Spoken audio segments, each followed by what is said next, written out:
Welcome back to another Stock Market Open live stream. Today we just got the ADP employment report, and it comes in weaker than expected.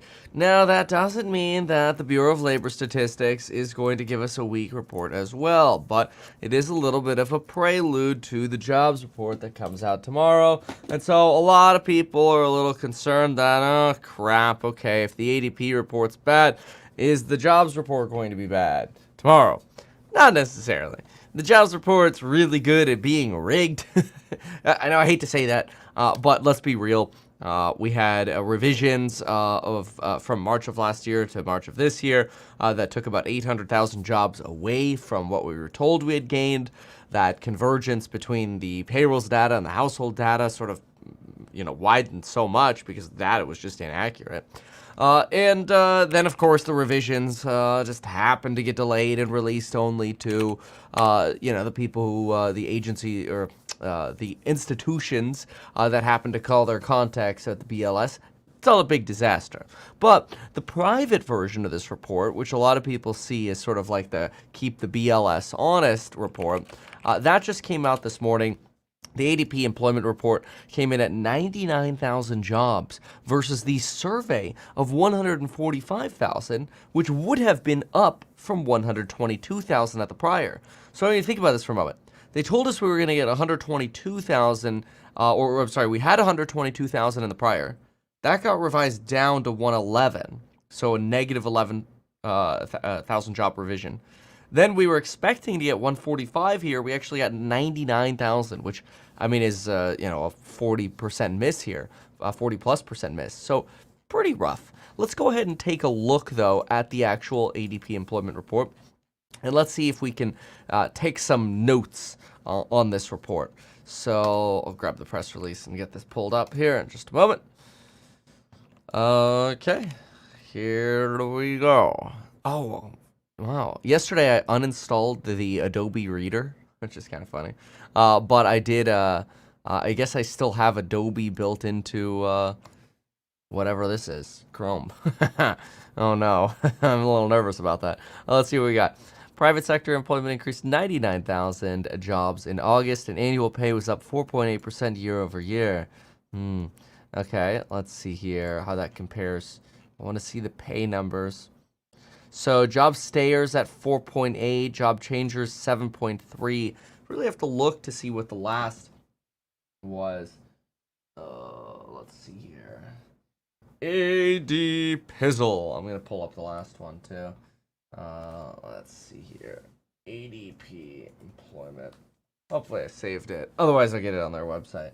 But, oh, yep, there we go. August 5th, ADP employment report. Good old Kevin did save it. Aha. I thought that went up a smidge. Look at that. This is the last report here. And then this is the current report. Hopefully it doesn't crash when I type in text. There we go. Last report was 7.2% for changers. And then the same 4.8%. Last report was 4.8% for stayers. Good. So that didn't change much. There we go. Okay, good. Then we've got, let's see here. ADP employment report is an independent measure and high-frequency view of the private sector labor market based on actual anonymized data. That's fine. The job market's downward drift. Oh, what do we got here? The job market's downward drift brought us to slower than normal hiring after 2 years of outsized growth.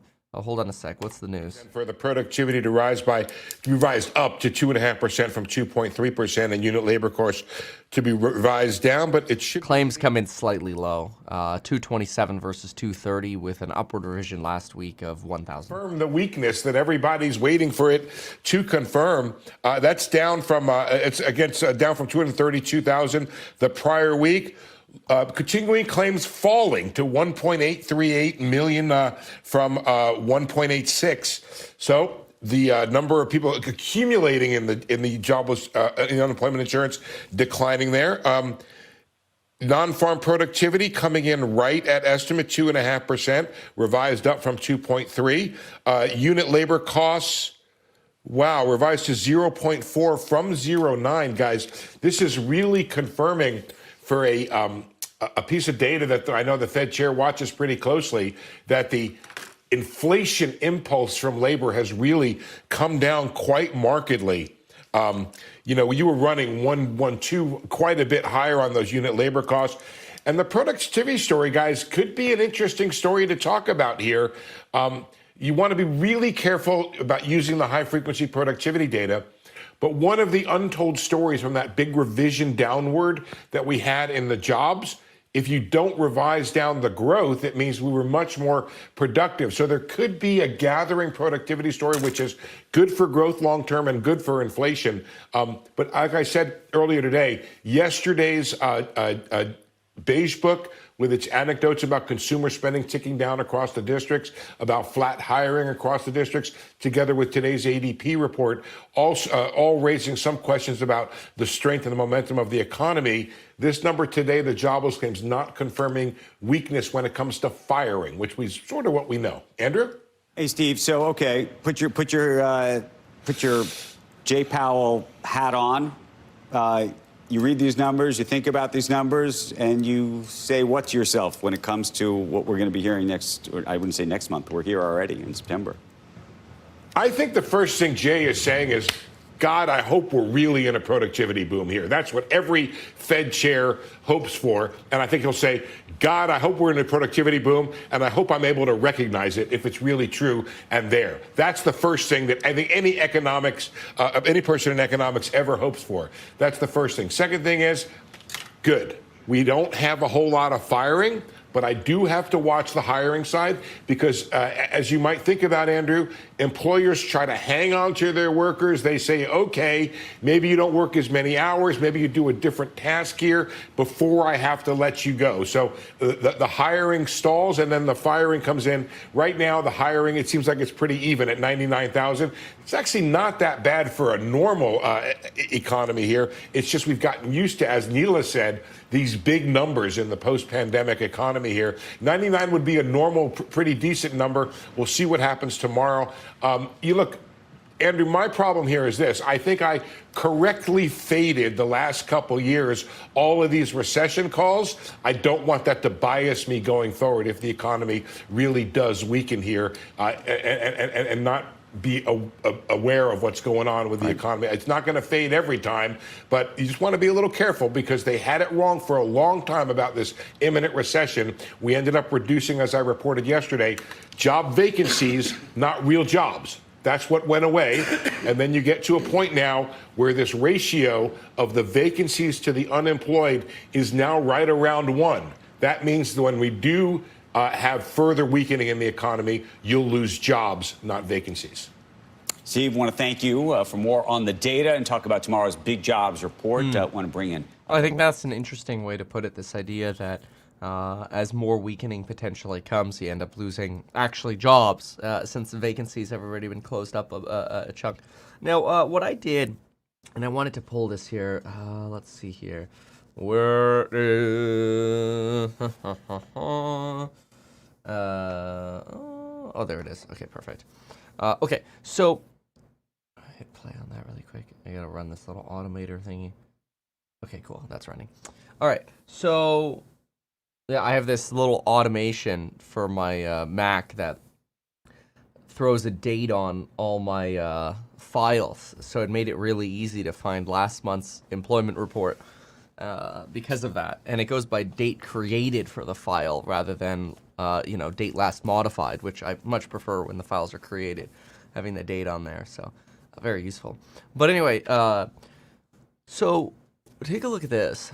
I wrote down a few things here because I think this is fascinating. Professional business services, negative 16,000. This, as well as information, okay? These right here, these are your white-collar jobs. Now, why does that matter? So let's write that down. Service, and you do have manufacturing over here, right? This is your classic sort of blue-collar. So here's blue-collar.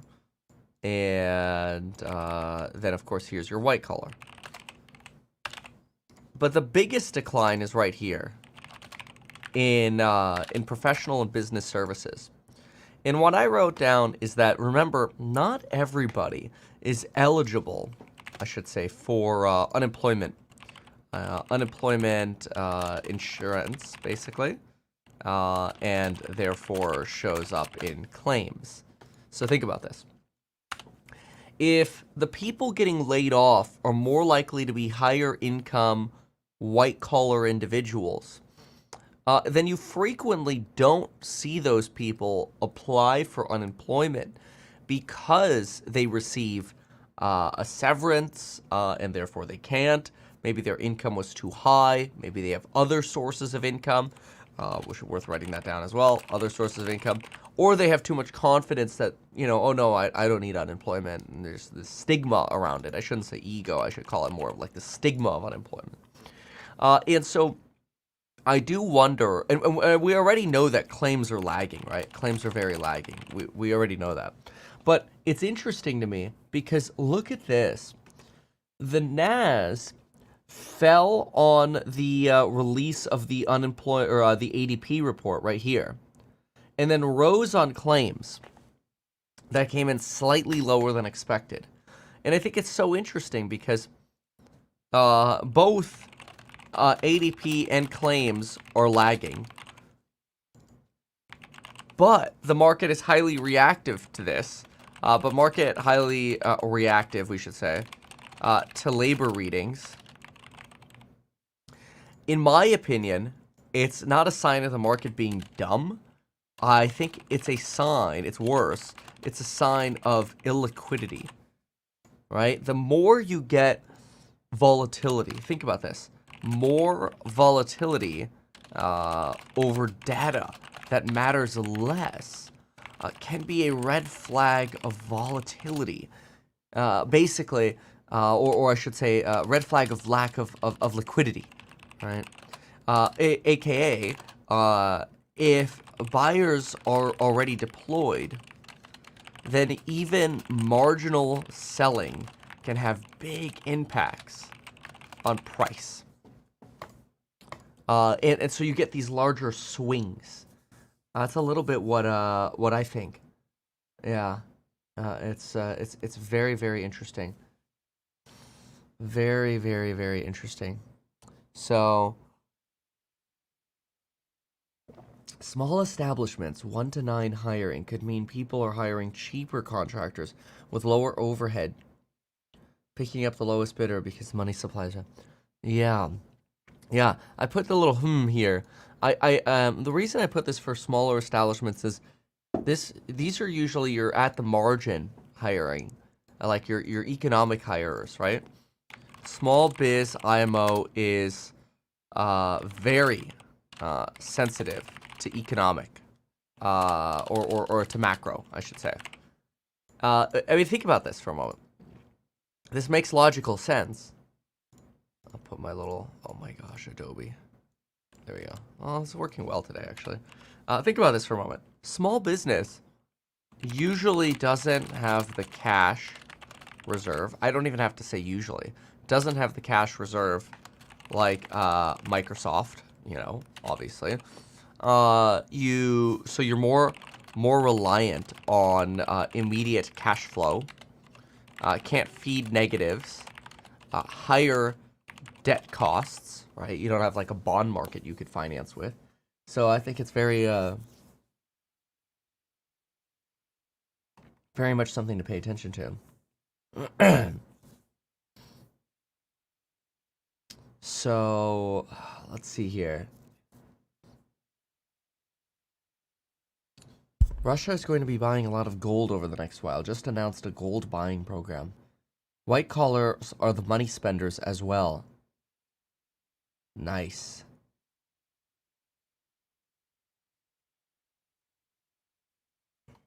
Let's see. So I saw Tesla released what's it called this morning, or was it whenever they did? They posted about their FSD plans, and they mentioned Due to popular demand, oh yeah, this was at midnight, so it's probably Elon. Due to popular demand, Tesla AI team release roadmap September. They're just basically giving you an outline of when they come out with the next versions of FSD. Looking for version 13 in October 2024, which some people are excited about regarding Robotaxi, of course. And then Europe and China, they think Q1 25. We'll see. It's ultimately still going to come down to sales, right? Well, let's see here. Somebody says, I'm SQQQ, bear for now. Yeah, C3AI is down 19%. You know, I hate that company, but because I honestly I think they're a joke. But I do want to find out if that's true. A, B, why. So AI, yep, it's down 19%. You're not wrong. So yeah, I just want to be clear. I don't desire to be bearish. I look at this. The rationale, just remember this, the rationale for bear conservativeness is, you know, worst case, you miss some up, right? If recession, you reduce odds substantially of failure, right? Which would be like startup failure, you know, debt failure, BK for people, you know, whatever, right? The stress of job loss, et cetera, et cetera, et cetera. You know, so preparing based on data for bad things, especially leading up to an election, especially with election vol near, is what I think is a good idea. That doesn't mean it's a good idea for everyone. So, okay, good. So let's go save this. Okay, so save. Okay, good. So that's saved. All right, now we're gonna go find out what's going on with. Oh, come on, that's crazy. I just wanted to look at this because I don't know why. Somebody sent me an email about merch. They're like, Kevin, in a video you said everything's a scam. You know, anybody who thinks you're trying to make money thinks you're a scam. You know, this is what people think about anyone. It's like, oh, they're trying to make money, they're a scam. They're trying to make money, they're a scam. So I guess there's this clothing brand where they try to basically just like brand stuff as a scam. And they're like, oh, it is a scam. Everything's a scam. So they just like, I guess, have like logos about scam and stuff. And then I'm like, I need to get the domain scam hack. Everything's a scam, so you got to get scam hack. But it's $3,000. Why? You know what? Instead of scamhack.com for $3,000, we should get scamhack.ai. Oh, that's dumb. No. But it's a funny thought. Okay, let's look at what's going on with AI. Have you seen Dollar Tree and Dollar General lately? Yeah, no, they've been getting destroyed. Absolutely destroyed. Boxable is a scam.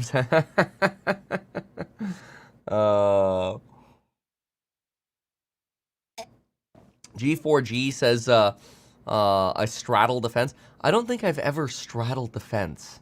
I think, you know, when I say I'm a 3.2 on the bear bull scale, I think I'm pretty clearly a bear. I think I've been very clearly a bear since July 10th. I think you might think that I straddle the line of, oh, I'm bullish or I'm bearish, because you're like trying to go, well, how can Kevin have a bullish thesis on Tesla and then a bearish thesis on Tesla? He must have had both at the same time. No, that's incorrect. See, if you go back and actually watch the videos on the channel, and instead of just looking at titles, you actually watch the video, you'll find that I was bullish on Tesla in June because their volatility dropped to a record low. But when that volatility normalized, it became bearish on Tesla, and right now I'm bearish on Tesla. I know they were up 4% yesterday and up 2% today in the pre-market, but I'm bear on Tesla right now. So I'm not straddling the line on that. I think you might just not be paying attention. So sorry, G4G. Maybe you ought to kind of like buckle up a little bit and pay a little closer attention. Let's see here. That is a bear ultra gold bull. I actually like gold right now. I know it's crazy to say, but I'm exposed to gold right now too, and the position's done well. So have my positions on bonds. They've done great. And what I like about swing trades, like 9 month, 6 month plus trades. What I really like about 6 month plus trades. Which, remember, we got a coupon for the courses expiring tomorrow if you want to join those and see exactly what all my positions are in trades. What I really like about the 6 to 12 month trades is rather than solely trading on intraday trends, you could trade on larger macro and technicals. You could put them together. And I think that's a really, really incredible strategy, especially if you're paying attention a lot to what's going on in the macro world. But anyway, so C3AI reported earnings. They reported a loss of 5 cents a share versus the 13 expected. So that's actually better than expected. So why are they down 19%? Well, let's find out.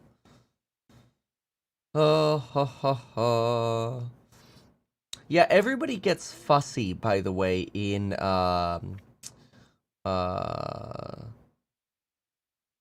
yeah, John C, I don't have any puts. You should get you should wake up. I think that's always also the other funny thing is people think that like because I'm a bear that I'm short every single day. It's not true. I don't have any puts that I'm holding overnight. I don't even have puts every single day if I'm trading because it's just sort of based on what trend I'm seeing on day trades. So it could be calls, could be a put, but no, I actually am bullish on certain portions of the market that I think will do very well in a recession or a soft landing. So and I've allocated, I think I've got like $2 million in options, which is that's a lot on options on these longer trades. So if I play around with like a 5 or 10K day trade, that's obviously a very, very tiny portion of like a larger macro trade, right? Okay, so let's see here. Oh, I do carry a slight short Bitcoin position though. That I am short, and it's not because I don't like or believe or understand crypto. I actually think crypto is fantastic, including Bitcoin. It's just that I'm very, very bearish that volatility or that liquidity is terrible for crypto right now, specifically Bitcoin. That most has already been absorbed by ETFs, and that's going to make it really hard to sort of buffet the pain of either a recession or a stock market decline. So very, very bearish here in the near term on Bitcoin, at the very least going into the election.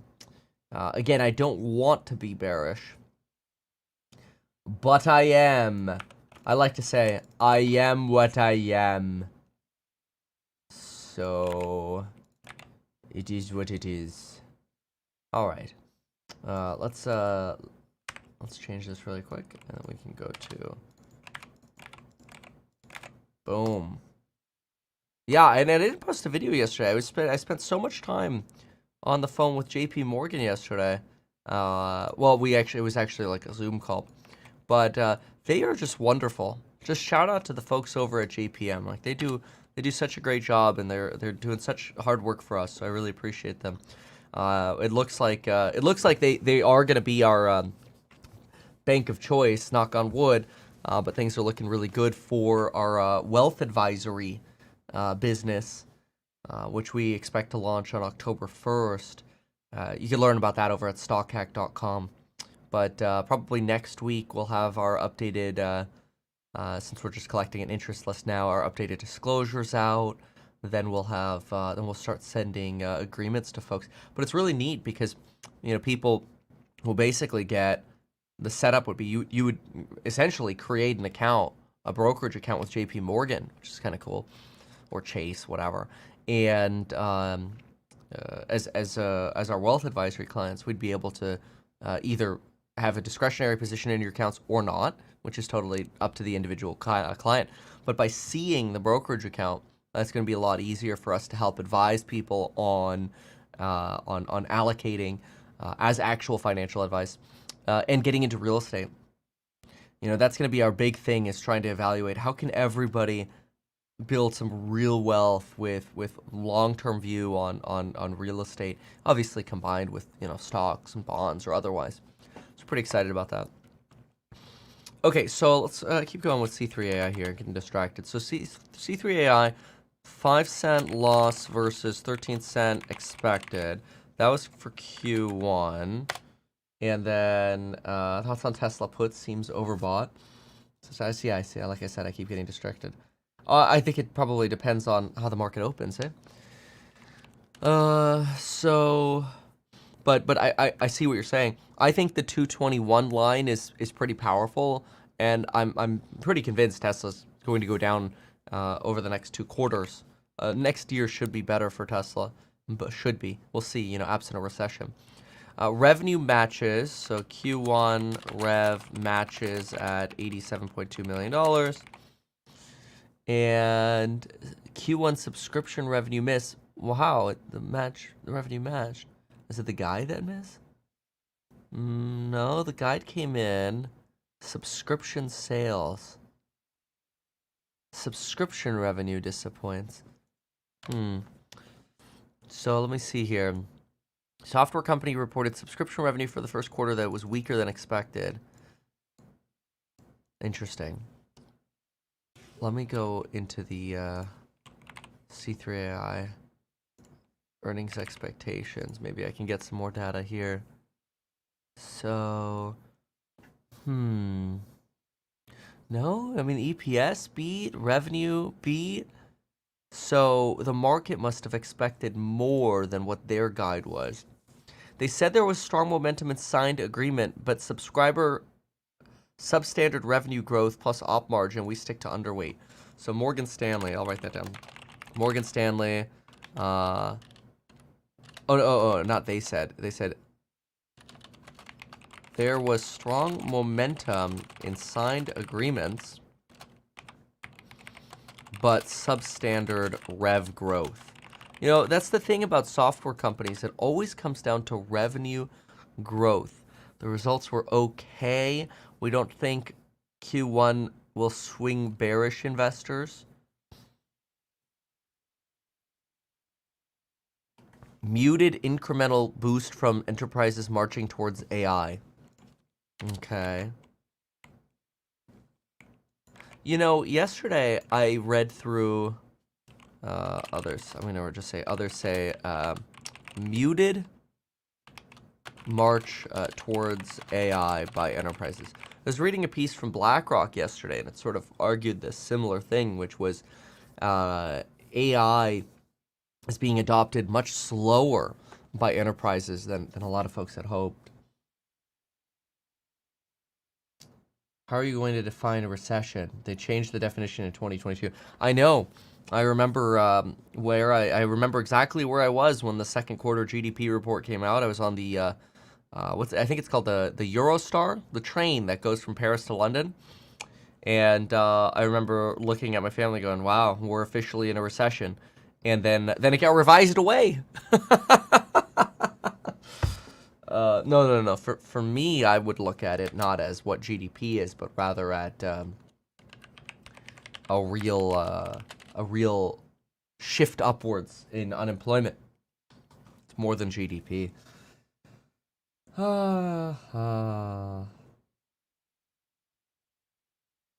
In Discord, can you put your current holdings? Yeah, they're in there right now. Yeah, there's a section in there. Long holdings on sort of the trades. Yes, the AI bubble is real, people. Holy poop, someone says. Yeah, a firm is trash in a recession which if you remember back to 2021 even, I said this is the worst stock to own in a recession. This is a great stock for a stimulus period. I know there are, you know, haters that are like, Kevin only said a firm goes up. Like, no, you can literally go back to my videos in 2021 and see that I did not say that.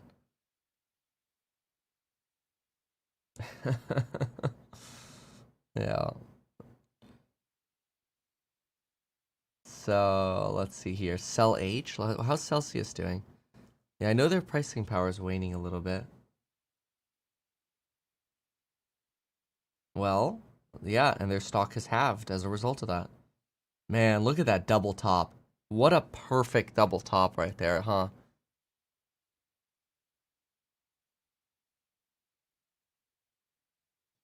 Matt here says, some people are bearish, others are bullish, but I'm gay. Huh. All right, well, thanks for sharing. Young investors will be crying in Q4 24, 25, and 26. Yeah. Yeah. Possibly, if there's a recession, right? Some of these comments are funny. DJ Cardwell says, I'm back. Welcome back.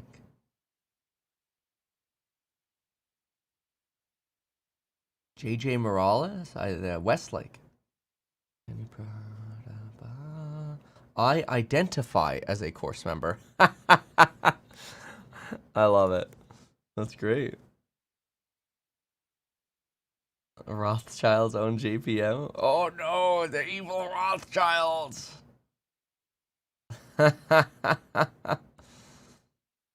Oh my gosh, now there's voting going on over whether you're bearish, bullish, or gay. What has happened? I don't know what's going on with the chat. But anyway. Wow. Celsius. Yeah, so Celsius is an example. I'm going to write this down. Celsius, CellH. So this is an example of what happens when pricing power wanes. And I actually think there are very few companies with true pricing power right now. If you... Let's see here. When did we... I'm going to take a peek at this. I want to see when we did our analysis on Celsius because we were bearish on it. And I think we've done a few on Celsius. But by the way, this is something you could look at. Hold on, let's see. In course, let's see. In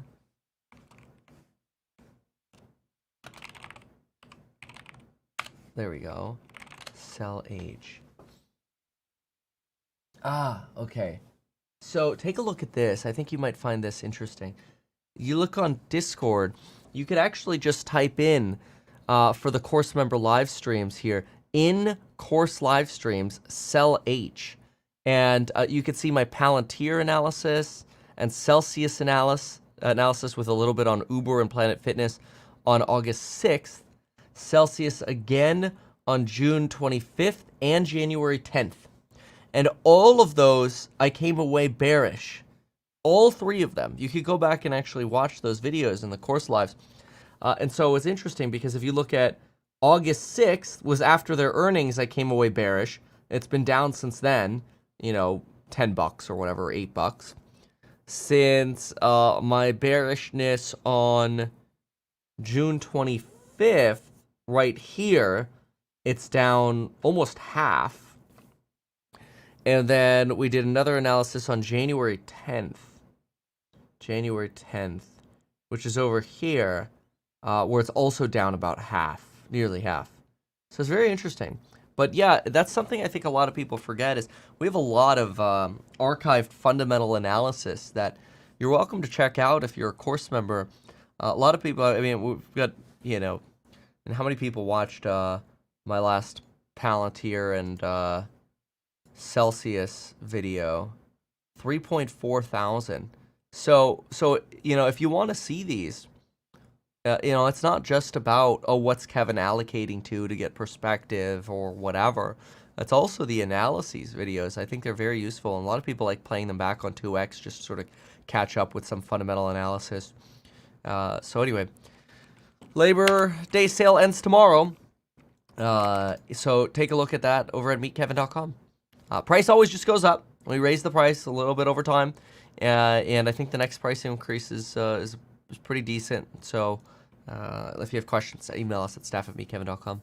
Okay, that's a little bit on C3AI, but Celsius again is an example of when pricing power wanes, and when momentum and when sort of stock euphoria peaks out, right?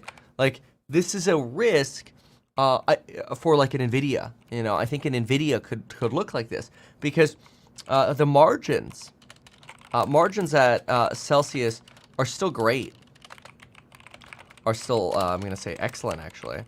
The issue is, frankly, growth. Growth and growth in margin. It just takes those two to stall a stock. You know, now down over 67% from double top this year.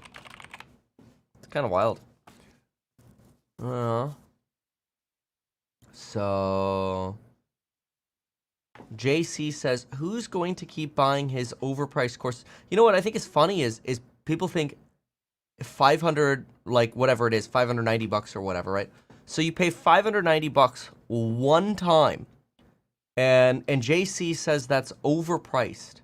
So it's overpriced. I mean, people have been course members since like 2019 or 18. So you're a course member for, you know, what's the market open? 200 days a year or whatever, call it 240-ish days a year, times 5 years. That could be about roughly 1,200 course member live streams, right?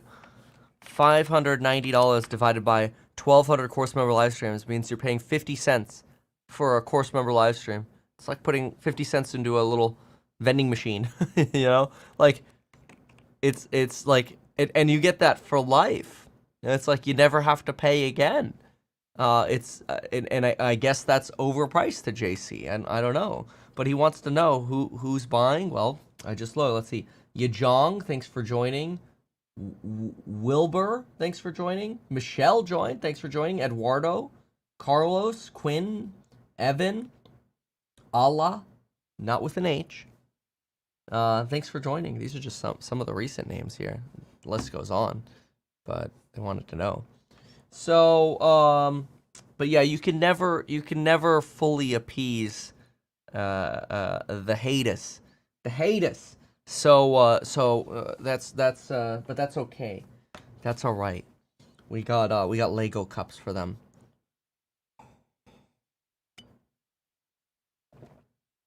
Let's see here.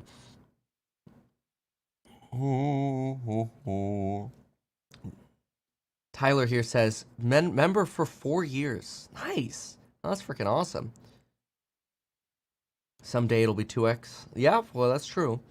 I mean, think about it. Like some of the like the stocks and psych. I mean, some people got into that for under $100 when it like on pre-sale. When it had no content at all. They're like, hey, I'm gonna build this out. If you have faith, you could join now.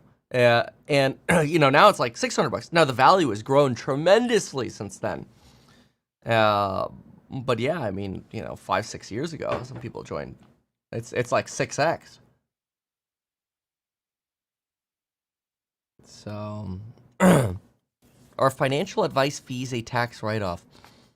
That's interesting. Possibly. It really depends how your situation is structured. You know, some people will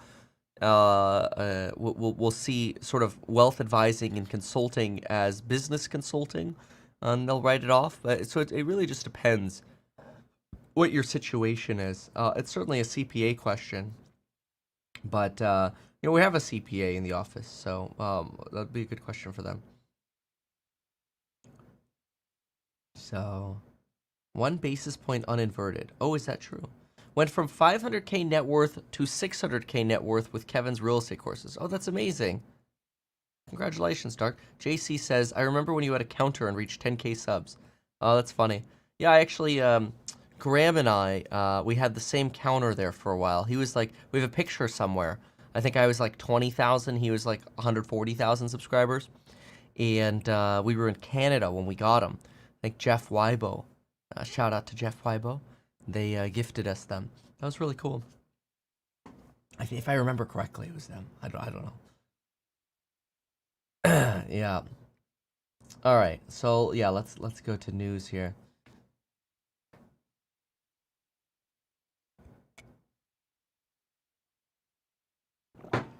Member since 2020, worth it. Wrench me, bro. Hell yeah. You know, go post on the August 2nd. I think it was August 2nd. Was it? Yeah, I think it was August 2nd. Course member live stream. And then I'll wrench you, bro.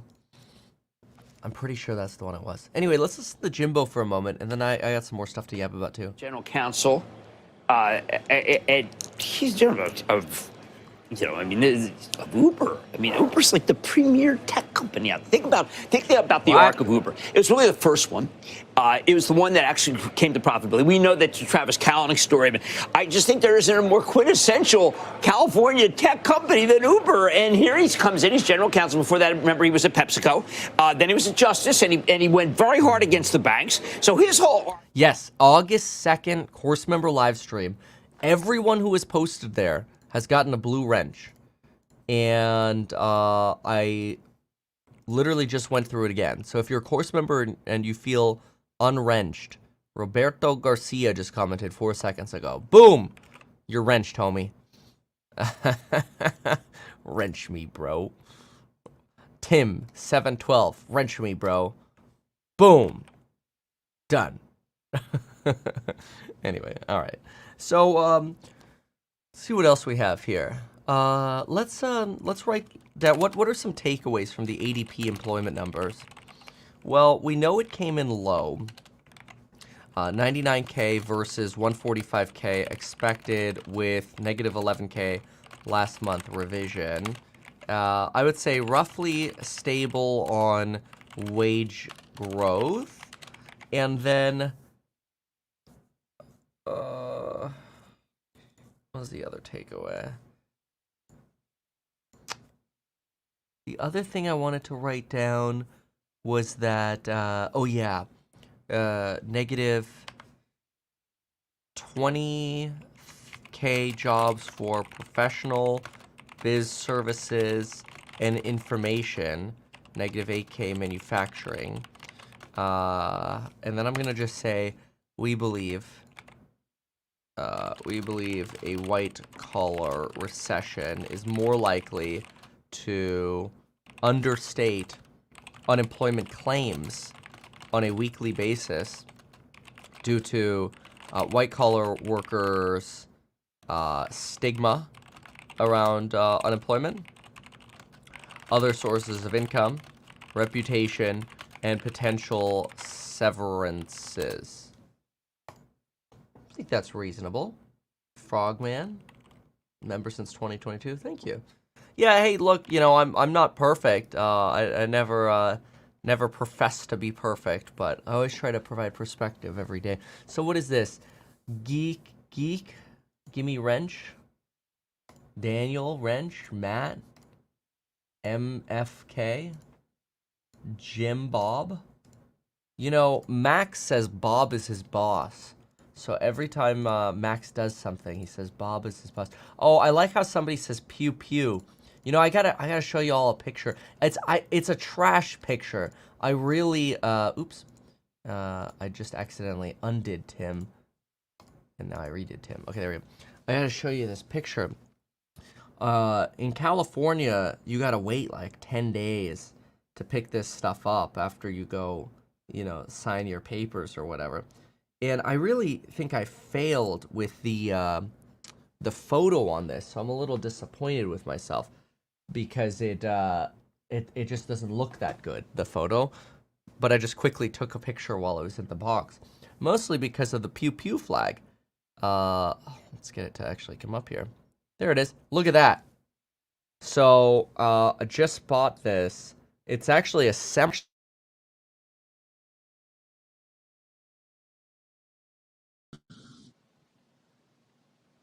That's funny. What happened?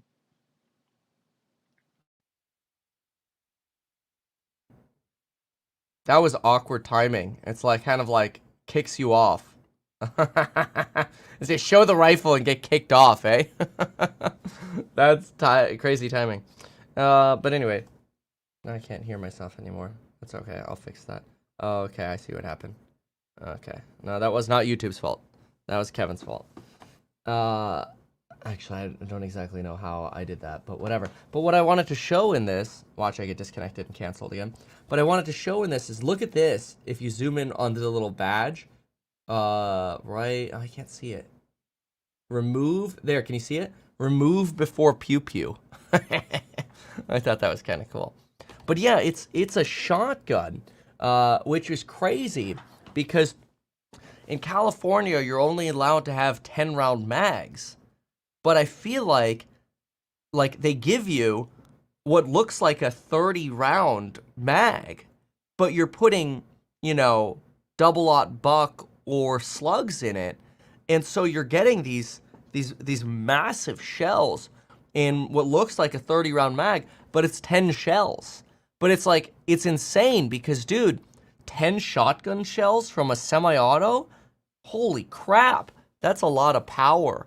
I'm actually like very surprised California allows that, just mostly because, you know, it's California. No, they tax the crap out of it. I mean, I think I bought 500 shotgun shells, stupid like training buckshot, and it was like $700, and I'm like, this is ridiculous. But you know, that's California. They gotta take their taxes. So anyway. Okay, so, yeah.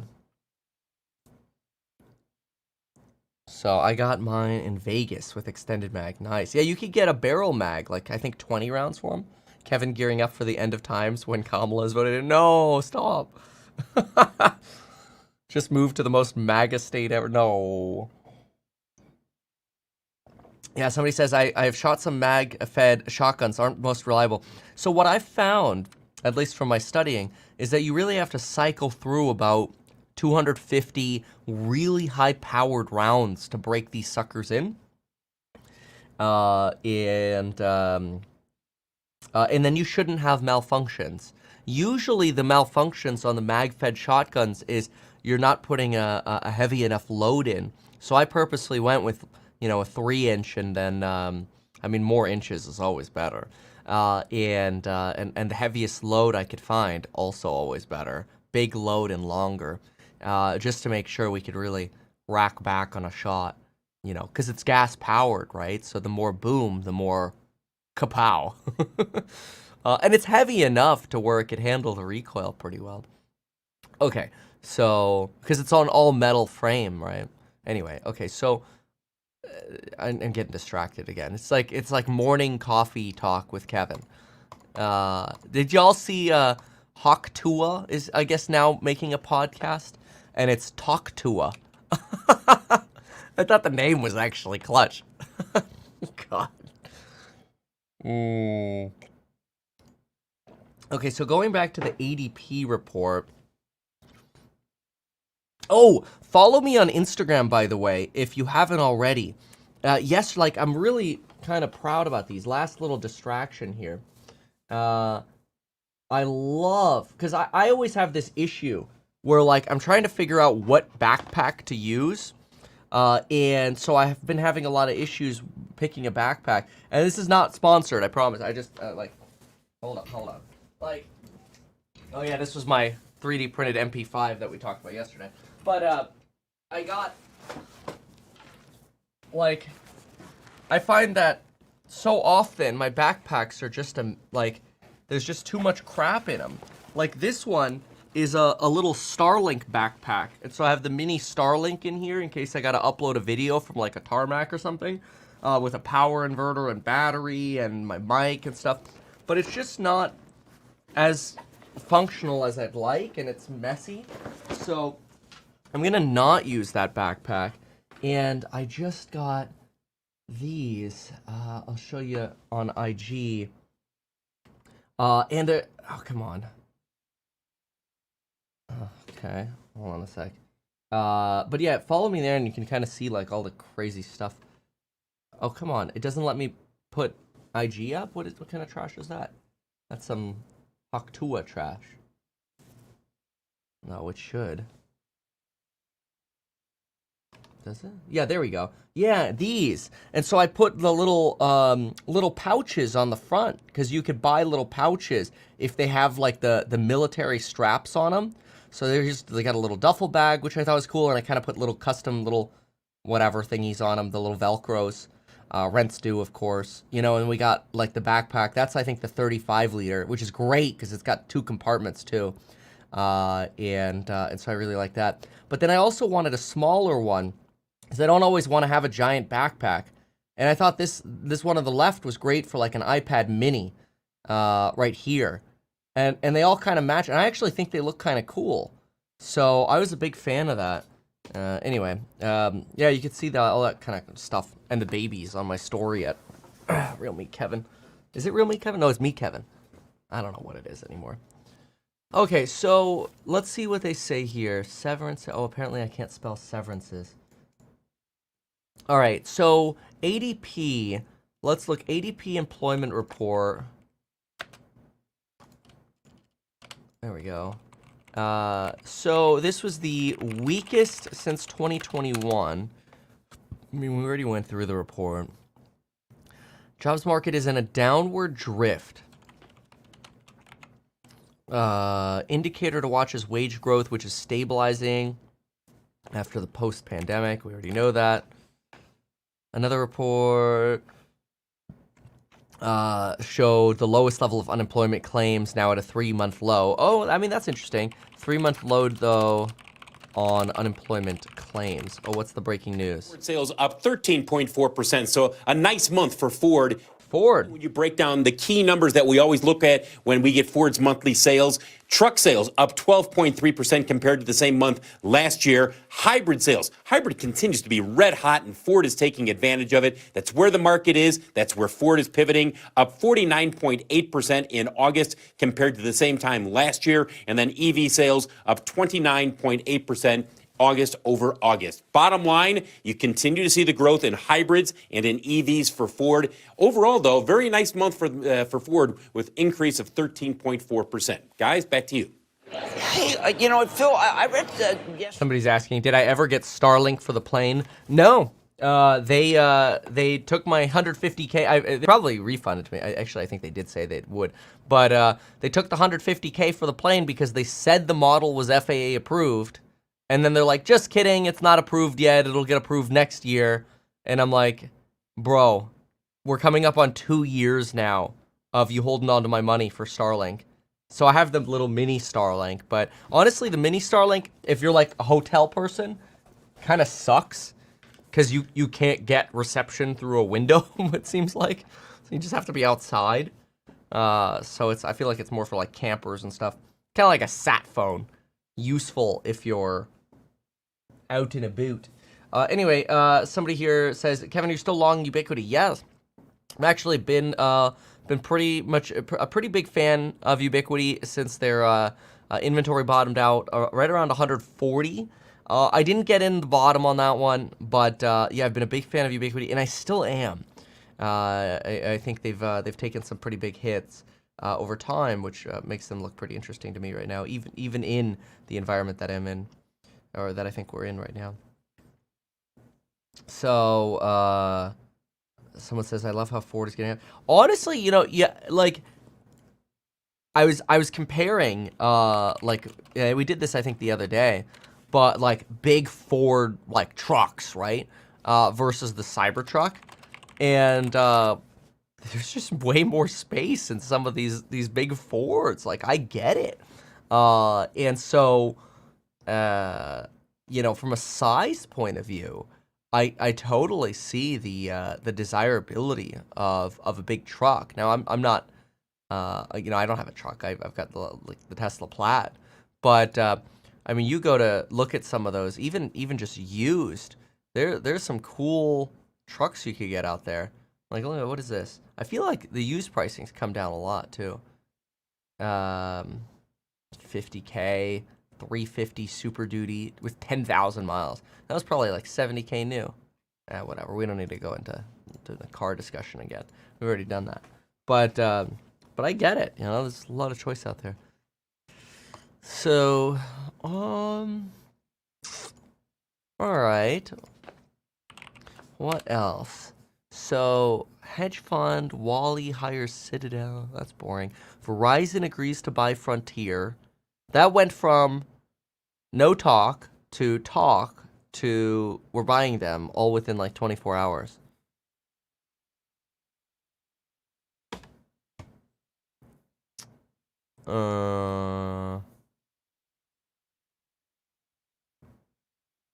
AI adopters not slashing jobs so far, Fed survey shows. Yeah, well, that all comes all at once and suddenly.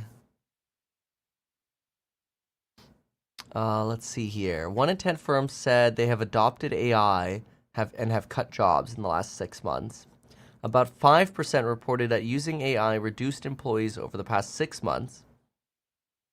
Oh, this is like some AI survey. New York Fed economists. Oh, okay. I want to look at this. Let's do this one together. So this is the New York Fed survey on AI. I'll pull this up for us both here in just a moment. There we go. So, here we are.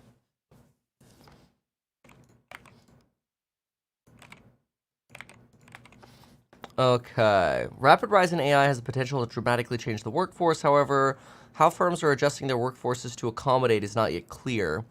August Regional Business Survey asked, okay, among businesses using AI in the past 6 months, 10% had reduced worker count. Okay, 10% of biz using AI. Oh, there we go. Reduced worker count. 5% of biz using AI increased worker count. That doesn't really give you any indicator here. No manufacturers had made changes. Among those planning to use AI over the next 6 months, firms expected to hire more workers than fire. Firms expecting to use AI expected to hire more workers over the next 6 months.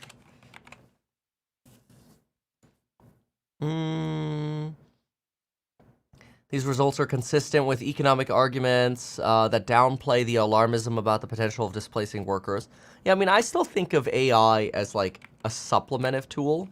As a supplement is excellent, but IMO, only a true recession will clean house, right? Like, you go into a recession, that's when you're going to see the layoffs. And that's when you're going to see, like, we have AI, we don't really need them right now.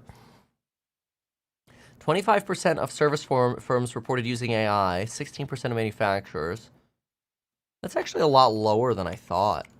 Like, that means a lot of companies just still aren't actually finding it useful enough to use it. Only 25% of service firms reported using AI and 16% of manufacturers. That's interesting.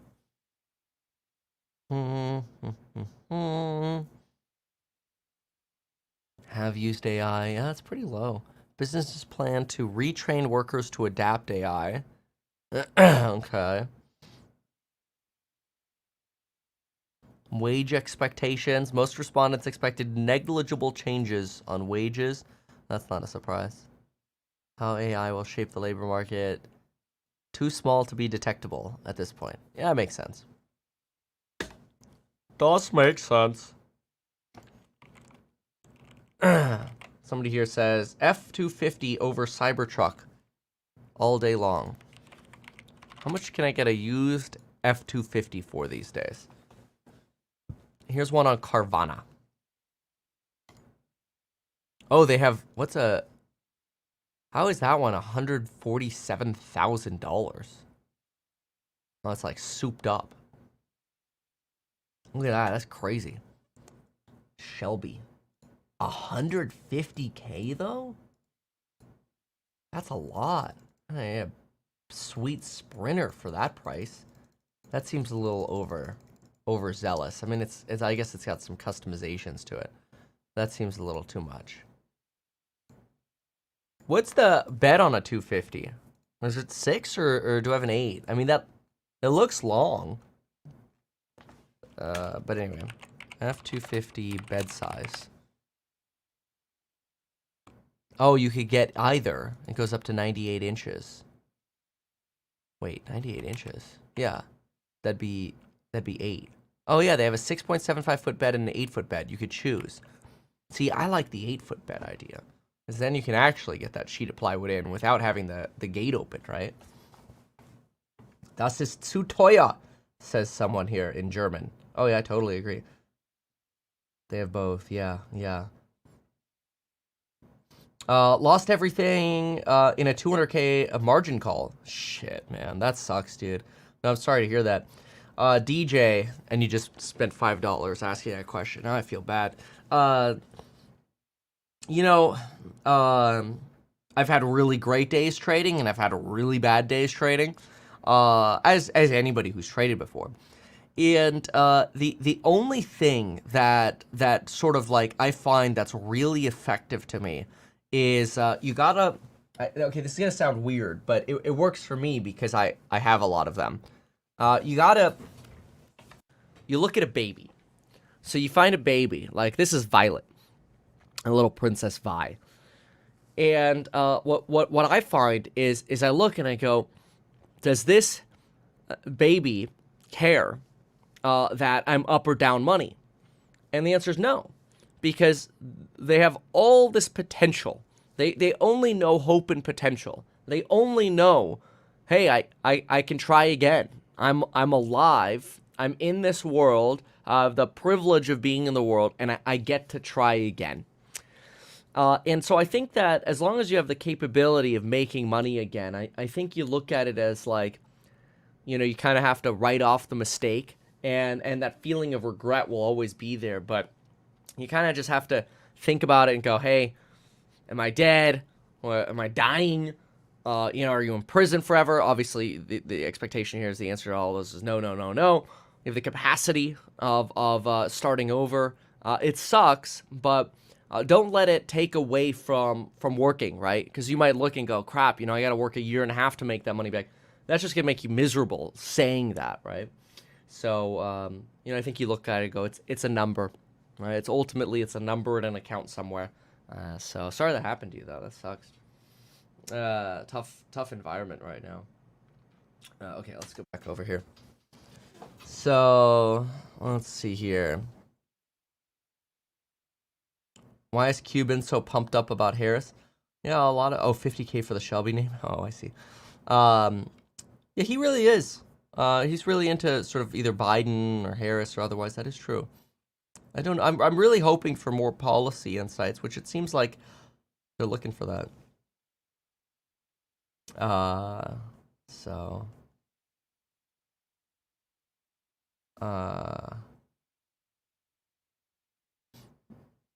I'm sorry to hear that about your daughter Day. Yeah, no, take care of the kiddos. Kids are so precious because, like they can really help kind of get through other periods of hardship because they don't have the adult burdens, right? They have such a pure mind. All right, so let's get into what's going to happen today. Tesla dropping a little bit before the open over here. C3AI is trying to recover a little bit. Bitcoin at 56.7, and Nvidia's down again about 1.2. Let's see what happens. No attack on pharma. Where's the pharma attack? You're supposed to, it's like DA probes rackets when you have no story to write. Pharma attacks, but no pharma attack. Long session ahead. Let's get started here with the opening bell on the CNBC Real-Time Exchange. At the big board, it is Foot Locker celebrating 50 years And at the NASDAQ, KPMG and Steph Curry's underrated golf, celebrating its 3rd annual Curry Cup, trying to increase competitive golfers from diverse communities. All right. Let's see what we got. NVIDIA, looks like I'm trying to get a green candle here on NVIDIA. Green candle on the Qs. Green candle Tesla. Enphase, trying to bounce on 113.40. C3 AI is trying to bounce. Celsius heading down. Redfin just red candled. Amazon, green candle. Nice. Ooh, that might mean Meta's gonna go up today. I don't know why I have that feeling. Yeah, interesting. Where have we been on Meta? Kind of on your second day now of green. Interesting. I'm gonna watch that. Meta, but oh well. Q's already given up a little bit here. C3 AI is still trying to go up. Redfin's going down. Tesla is still at 2%. Dollar Tree is actually coming back to life a little bit after the disaster slaughtering they had. Nvidia is trying to move up. Apple's moving up. Oh, let's go. TLT, let's go. 26 basis points. It's actually pretty good for TLT. Lone Depot's coming back. Let's go. Let's go. Whoa. Oh, that was a weird little lag. There we go. Oh, Ubiquity 189. That one always takes like 15 minutes to update. It's so on the slow side in terms of updating. Small caps. Wait, sorry. Let's see how IWM. There we go. Oh, big red candle there on the smalls. Oh, yeah, weird. Having a little bit of a direction problem here today, huh? Yeah, there goes Meta. Doesn't surprise me. Tesla's still trying to figure out a direction, though. And so, there we go. Q's coming up a little bit. All right, let's see what we got here. Where they detain executives. And I find these stories painful. I mean, who do they detain? Who do they decide? Look at AstraZeneca. China detains AstraZeneca staff and data drug import probes. That is not the way to bring in foreign capital. China. And yet I find that China, when I read that piece, I just say domestic consumption sluggish, weak private business sentiment, prolonged housing market problems, deflationary pressure. In other words, stay away. While we're covering that part of the world, Jim, move to Japan and this Nippon deal. Washington Post yesterday says White House moves to block.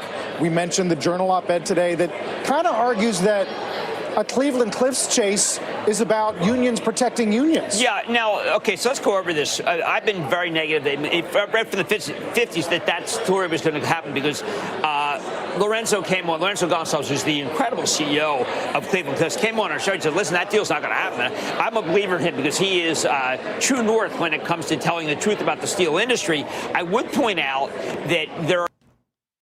Boring. Listen over here. Are massive year basis. Sequentially, they're down more than 50%, or at least that's what was just reported. When we put this together with the chart, there's a bit of a startling picture here. Now, this is an interesting chart, lots of color on it, but you can see the big uptrend out of the October 2023 lows. This is that range we've been watching. It made it to the top. Now we're going likely to the bottom, which is below 100. The importance of a range, though, is not the range itself. It's which way it breaks. The fact that this range is breaking the uptrend as shown in these waves suggests that we're very likely going to hit down to the third wave around 70, or possibly the entire area, if it were to break to the downside, would take us right back to the 2023 lows, which is around 40. This chart suggests that there could be some real bearish action ahead for NVIDIA. We don't know that, but that is the suggestion. It's been pretty good up until now. But, you know, a piece of it, Katie, of course. Not a surprise. NVIDIA, even with this decline over the last 6 days, still a double on the year. And then take a look at the overall chip and AI space. Very, very strong year to date. Yeah, of course. It's important to remember that we've come very far so far this year, even though the last month or so has felt pretty ugly. Abigail Doolittle, thank you so much. Let's broaden out this conversation now with RBC Capital Markets head of U.S. Ooh, interesting. Look at the Russell drop. So the Russell's dropping. Kind of bearish, honestly. Like, I don't have any day trades going right now, but I always kind of like looking at how the day's starting.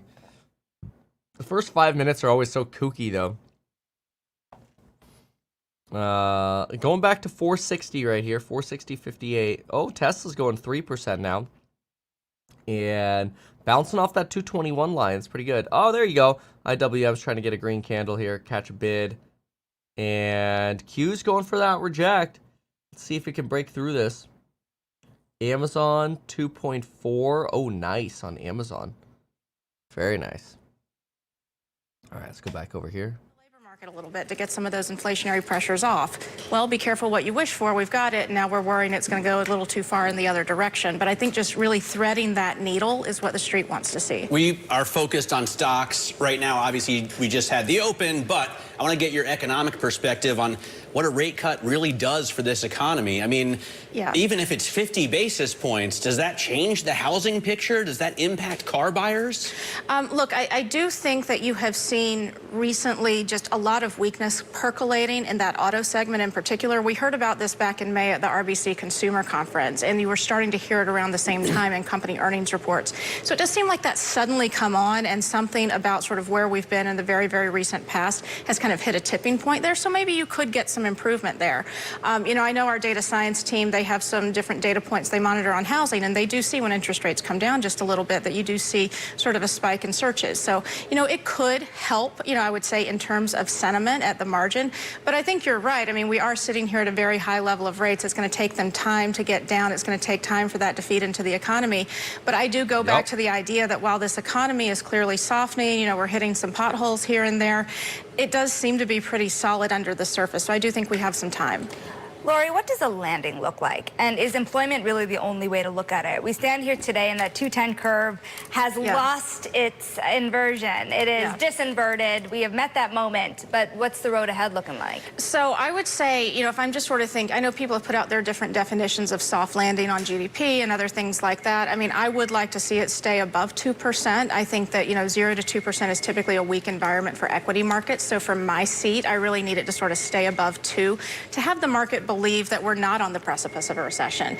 I'm also looking at consumer confidence really closely, and specifically the Michigan Sentiment Survey. There has been a really weird positive correlation between year-over-year trends in S&P 5 and Russell 2000, and then just that Michigan sentiment data since 2021. We are in oddly just this, and the correlations are like in the high 80s, low 90s. It's really weird. It's unusual. It's not something we saw pre-COVID, and it just tells me the market is so much more sentiment driven. And if you think back to 2022, we saw sentiment plunge to recession-type lows, and that took the market down with recession-type pricing. So I think it's not just about the GDP data. It's not just about interest rates.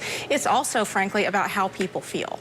Well, that kind of brings us back to, again, what does this market want to see? It is a very sentiment-driven market. We're past, you know, the bulk of earnings season.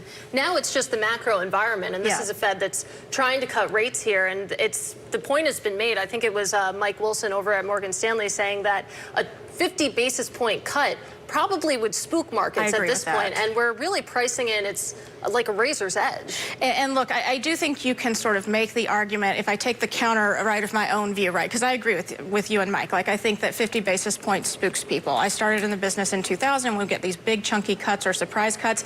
It's not good. It's for a bad reason, right? You can go back prior to my experience. You can go back in past cycles and find examples of bigger cuts. I don't think that's really the market's muscle memory here. I do think that, you know, we're just living and breathing every single employment print the same way we were breathing every inflation print, you know, 6-9 months ago.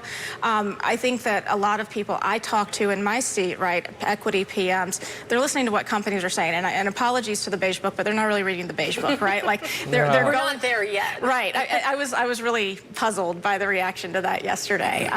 But at any rate, they're looking at companies, public companies, and what they're saying. And we're not seeing public companies talking about layoffs right now. They are slowing hiring. That is true. Not layoffs yet. Gotta say, dang, I was not expecting this. I put in a call option and it's up 50% already. Every time I do that, I'm like, damn, I should have bought more. But I sent that alert out to those of you in the Stocks Insight group. No guarantee past performance can guarantee future results, or we can make money or whatever. It's perspective for watching what's going on. That's it. That's all it is. Could immediately reverse. Who knows? But what I want to do is I want to see what's going on. And it looks to me like we've got A lot of movement on the Qs with a big move to the positive by the Qs. That big move to the positive by the Qs is really this breakout that we're getting right here. And so you could see this right here. Good breakout on the Qs. That 460.58 level, pretty bullish. My guess is that we're probably pricing in some enthusiasm on rate cuts right now, based on that lower ADP report, likely in part. So I'm gonna go. Let's see here. I'm going to go look at the world interest rate probabilities, and let's see what we got going on here. Okay, so we have Q's rotating a little bit now, but we'll see. This is normal. Let's see. You got to be always careful on like 1 minute charts. I'm generally a big fan of averaging them to about 5 minutes to get a trend. That's usually what I like to do, is I look for about a 5-minute trend. But I do that on the 1 minute setting. You can just sort of add it together. But world interest rate probability still sitting about where we sat yesterday, where we sat yesterday was really knocking on the door of 1.45 cuts getting priced in yesterday, and that's what we've seen. Just about that. We're looking about 1.4 now, so hasn't moved much, so that's about the same. And then you're looking at somewhere around, what do we got here? 3 cuts priced in for November, with about 5 cuts for December priced in. Interesting. Okay, so a lot of pricing in already of cuts, so I wonder how we're going to end up sitting on some of these numbers here. Q's now rotating down, so let's see what we got, and that's just starting to get a little bit of that move here. Let me see this here. No, there we go. Okay, well, it's almost like you're trying to create a little bit of a downtrend here, but Tesla's killing it right now, although it topped out a little bit here. That's interesting. I have a little gray line here. That's interesting. Look at this. Little gray line right at 230, and Tesla just ran up to what do we got here? We just ran up to 229.35, which is pretty remarkable that we're getting rejected right there, right at where that little gray line is. So I'm actually gonna bump that gray line up. Let's go and make it a little white line. It's kind of like World of Warcraft rarity is what we're going for. So, gray. If we get tested again, we'll go white, and we kind of move up in the rarity levels. So then you've got, let's see here. Yeah, okay, we'll see what happens there. C3AI, really big U-turn here. Look at that. I mean, you've gone from about negative 22% in the pre's to sitting somewhere around now about negative 12. So you've had a recovery here of about 10 percentage points. Not bad on C3AI. IWM goes positive. And the Qs are holding on to their positivity. Enphase, really, really low volume. And you can see these bizarre low volume candlesticks here. Tesla, let's see if Tesla can retest 230. Amazon 2.4. Good rally here at the start of the day. Looks like it sort of started petering out about 11 minutes into the open. Although Nvidia, look at that, right back to 108.08 once again. This is becoming a pretty consistent line here. It's a fib, I'm pretty sure. TLT 26 basis points today. Rockets up about 1. Wholesale down about 0.7. LDI's up a bit. A low volume there again. And let's see what else we have here. Dollar General 42. Best Buy 16. SPY topping out a little bit there. 210. Yeah, let me do the 210 chart. 210. Let's see here. Okay, here we go. SPY coming back again a little bit. Nvidia's going back to push that line. And Qs, look at that Qs push right there. Nice. Okay, let me look at the 210s. Wow. That's a sudden jump there in the Qs. Look at that. Holy smokers. Is it, I know Tesla's up about 4. It's NVIDIA is probably driving some of this. Okay. Yeah, we are disinverted right now by about 1.7 basis points. Or is that, wait. Let me just go do the math. CNB sizzles. Okay. Let's do here. 10-year is... Oh, 10-year's down 3.4 today. That's great. Okay, so 3.73, and then the 2-year treasury is 3.727. So yeah, about 1, a little less than 1 basis point of positive. So barely positive, but it is positive. Gold's up 84 basis points today. Silver up 2.6. Oil's actually up a little bit today. Bitcoin's still down a little bit. Huh. But yeah, that 10-year coming down, nice. It's going to help move mortgage rates too, not bad. And it says, can you review NEO? It's been a long time. Ooh, NEO. Let's take a peek at NEO. How's NEO stock? How's the chart been? Ooh, C3AI's given up a little bit. NEO up today, a nice chunk, but boy, it's been dragging around the bottom, huh? Yikes. Boy, $4.50. And then how are we doing on Qs? Qs. Bobbing around over here. Okay, let's look at NEO quickly. NEO, investor relations. Oh, NEO reported earnings today, is that so? Okay, well, they're up. Let's see what they saw. NEO ADRs.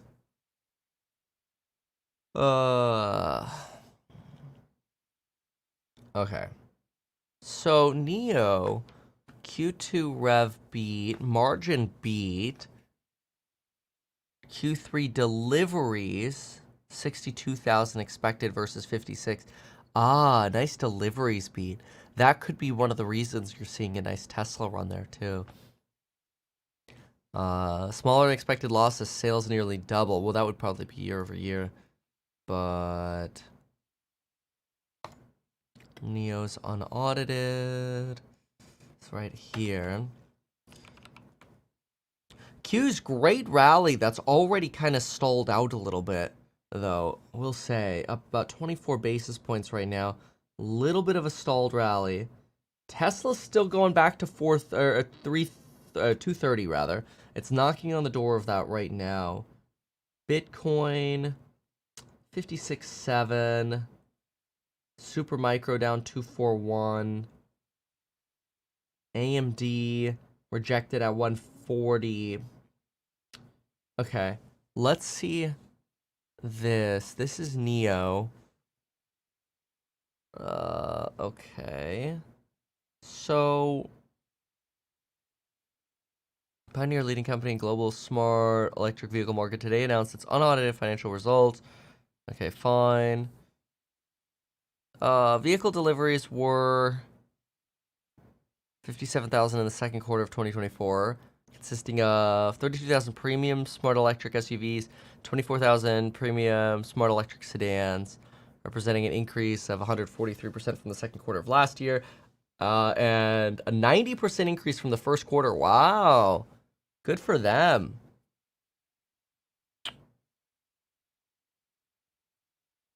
Gross margin was 9.7% in the second quarter compared with 1% in the second quarter of 23.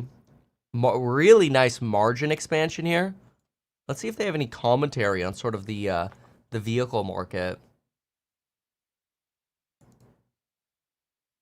Slightly lower deliveries in August than in July, but that could all just be sort of promotional based or cycles based.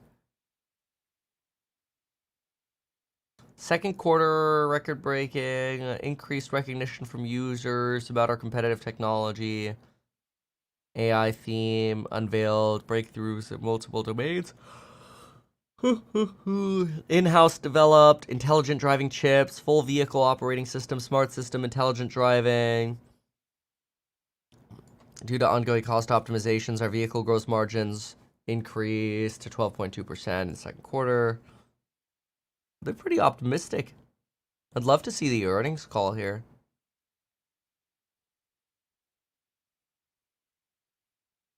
Huh. I'm going to take a look and see if I can get their earnings call quickly. NIO.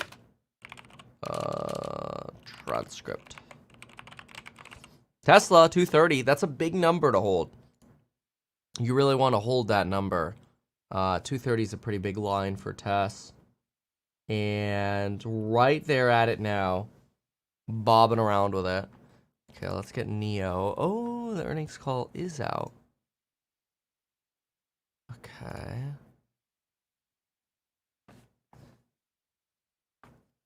Just downloading it quickly. All right, here we go. NIO. Let me just start with demand. Strong confidence, all around product. Oh, Tesla's losing that 230. That's the important one for them.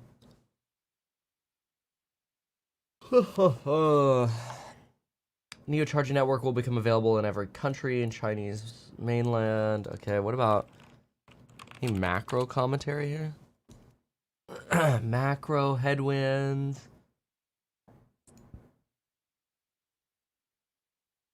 Okay, macro view. Okay, here we go. Look at this.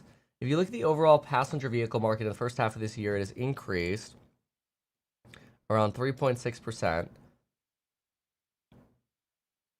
Definitely will keep growing, but probably not at a very significant growth rate. And the PV market. Why can't I think of what they mean with PV? Let me see. Like PV market China. Yeah.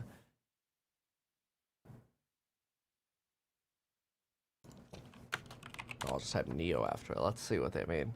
Somebody know? Oh, yeah, PV is photovoltaic. That implies solar. Are they doing solar now too? Oh, they are. NIO starts operating first photovoltaic energy storage charging distribution stations. Oh, they're adding like solar to their charging stations. Oh, that's interesting. I didn't know they were getting into that. Oh, yeah. No, it's photovoltaics.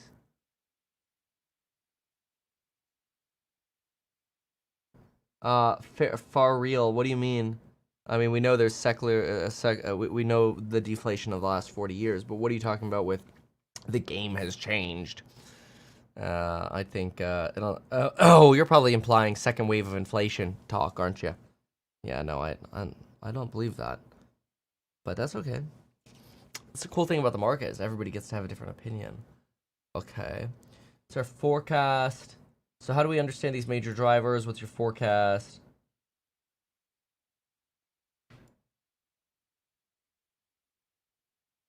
Yeah, I'm just talking about the car's efficiency and stuff.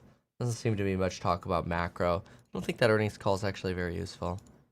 But I mean, good for NIO. I mean, sounds like they've got some good numbers there. Tesla's breaking that 230 line again. Watch that 230 line. That's a really important one. And if I zoom out, really, I mean, next stop, you're going to be knocking on the door of the 250 range. You know, so you're getting a nice move here by Tesla thanks to, I think, the FSD roadmap, the release updates and guidance from the midnight post of Tesla Twitter, which is probably Elon. You know. So, very interesting. Click NVIDIA. Let's take a look.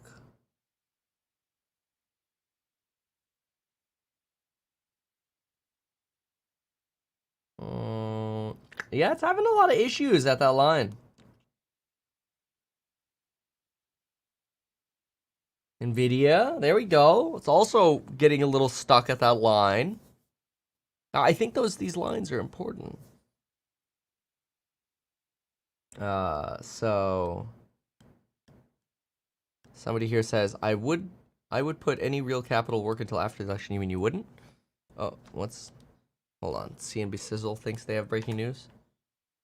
Has really done in terms of writing Novartis. It's been a horse. I thought I just saw it. Yeah, by the way, it's up 16% for the year, and it gets the wrath of Goldman today, which takes us from buy to hold, basically saying it's moved too much. I hope it comes down. People buy it. I get a lot of nice calls on Mad Money and Lady Man about things I've done right. Let me tell you, I had this in my bullpen. I didn't pull the trigger because I just felt it's just kind of an unsustainable rally. That was wrong, and I think it's going to continue here. It's a very good company. Good cancer franchise. It's the latest, though, in a collection of names where you've had a nice run and you were unwilling to let go. We just mentioned Coke a minute ago. We talked Procter this week. No, it's really true. We let go of a little bit of Procter, but look at I did in Alphabet. I mean, Alphabet's got a big trial starts on Monday about advertising. I think that the government's on the wrong side, but that hasn't meant much. I did think that they had a better case with the default search, but wow, the 10-year is now down 4.7%. That's amazing. That's a big move. What's the 2-year down today? 2-year Treasury today is down 5.3. Oh, sorry. When I say percent, I meant basis points. So 4.7 basis points and 5.3 on the 2. So there's your steepening. Yeah, you're like a full. No, still not a full basis point, are you? Only about 0.4. All right. Tesla's still struggling with that 230 number, but look at the Qs. Nice move here on the Qs. Good trend up on the Qs, really. And then Redfin positive now. Tesla still struggling at that line.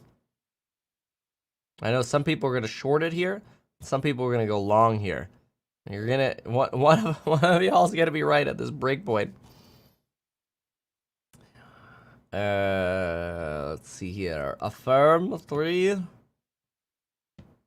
NVIDIA try to break up. Let's go. TLT 39 basis points. I threw. I have a small like Robinhood account, and I threw. Oh sweet, yeah. I threw that money into TLT options, and last week's been great. It's up like 27%. And those are longer term options too. They're more of like a swing trade than like a day trade or something like that. So, all right. Qsy doozies. Come on, Tesla. Are you going to break through or not? All right. Oh, that's cool. Quarter app is great for keeping up with IR events, turns earnings calls into podcast episodes. Oh, that's cool. Yeah, I don't want to listen to all the crap usually. I like going through the transcripts. Somebody says ISM. Oh, are we getting more data? Let me see. 2 minutes? 2 minutes remain. PMIs came out 15 minutes ago. Slightly better on services, slightly better on composite, 55.7, 54.6. You're right, we do get ISM services, which has a little bit of a higher economic impact than S&Ps. So ISM services come out in 2 minutes. 2 minutes remain. Sometimes the market skyrockets after these, and sometimes it just freaking tanks. So it's like being a little cautious on these. Let's see what happens. So what do we got? We got about 30 seconds to go. Need to get some music here.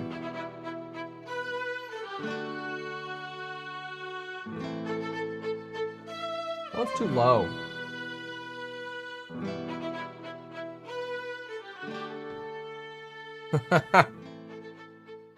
All right, whatever.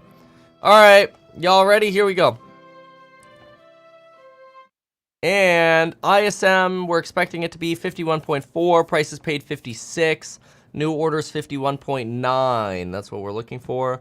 I'm going to have this on the Qs. And beat on services index Beat on prices paid, which isn't fantastic, 57.3. But you have a beat on services, 51.5. Employment comes in a little lower, 50.2. And new orders comes in at 53 versus 51.9. Nice.